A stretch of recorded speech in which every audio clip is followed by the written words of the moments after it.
আল্লামা সাদি বলছেন যে সাবধান, কখনো তোমরা শাস্তি দিও না, তুমি নিজে প্রতিষ্ঠিত হও, এটাই তোমার হিংসুকের জন্য সবচেয়ে বড় শাস্তি। সে ঘুমাইতে গেলেই তার অন্তর চলবে, আরে আমি একতলা বাড়ি দিয়েছি, সে এখন 2 তলা বাড়ির মালিক, আমার কুড়ের ঘর, সে এখন বিল্ডিং দিছে। হ্যাঁ, আমি ভাই একটা নামাজ পড়তাম বিল্লা, সে এখন 5 ওয়াক্ত নামাজ পড়ে।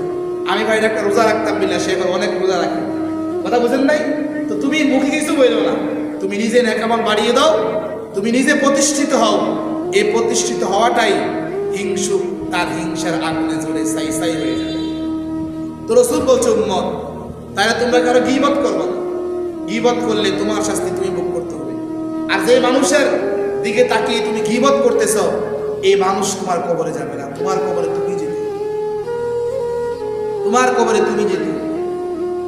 তোমার কবর যদি ভালো হয় তাহলে তোমার জীবন ভালো হবে, আর তোমার কবর যদি খারাপ হয় তাহলে যত সঙ্গী আছে কোনো সঙ্গী তোমার কোনো কাজে আসবে না।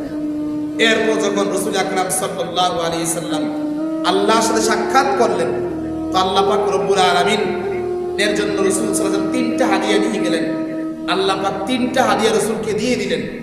তাশাহুদের মধ্যে আত-তাহিয়াতুর মধ্যে স্পষ্ট আছে, যখন কথাবার্তা শেষ করে আল্লাহ রাসূল সাল্লাল্লাহু আলাইহি সাল্লাম আসবেন, এমন সময় আল্লাহ পাক রব্বুল আলামিন আল্লাহ রাসূলের উম্মতকে 3টা হাদিয়া দিলেন।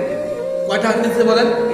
3টা হাদিয়া দিলেন। ইয়া রাসূলুল্লাহ, এটা আপনার উম্মতের হাদিয়া, আপনার উম্মত যদি এই হাদিয়ার কদর করে, আমি আল্লাহ পাক রব্বুল আলামিন আপনার উম্মতকে জান্নাত দান করব। সুবহানাল্লাহ। নবীজি সাল্লাল্লাহু আলাইহি সাল্লাম আল্লাহকে বলেন, আল্লাহ, হাদিয়া 3টা কিতাব। আল্লাহ পাক বললেন, পয়গম্বর, 1 নাম্বার হাদিয়া, আপনার উম্মতকে আমি আল্লাহ পাক দয়া করে, ইহসান করে, রহম করে 50 ওয়াক্ত নামাজ আমি আপনার উম্মতকে দিলাম। সুবহানাল্লাহ। তো নবীজি খুশি হয়ে গেছে। তো আল্লাহকে জিজ্ঞাসা করছে, আল্লাহ, এই নামাজটা করবে কিটা? তো আল্লাহ বলছে, ইয়া রাসূলুল্লাহ, আপনার উম্মত যখন নামাজে তেলাওয়াত করবে, কোরআন পড়বে, এই কোরআন আমার কালাম, আমার কথা, যখন সে দুনিয়াতে কোরআন পড়বে, তাহলে সে পক্ষান্তরে আমি আল্লাহর সাথেই সে কথা বলতেছে।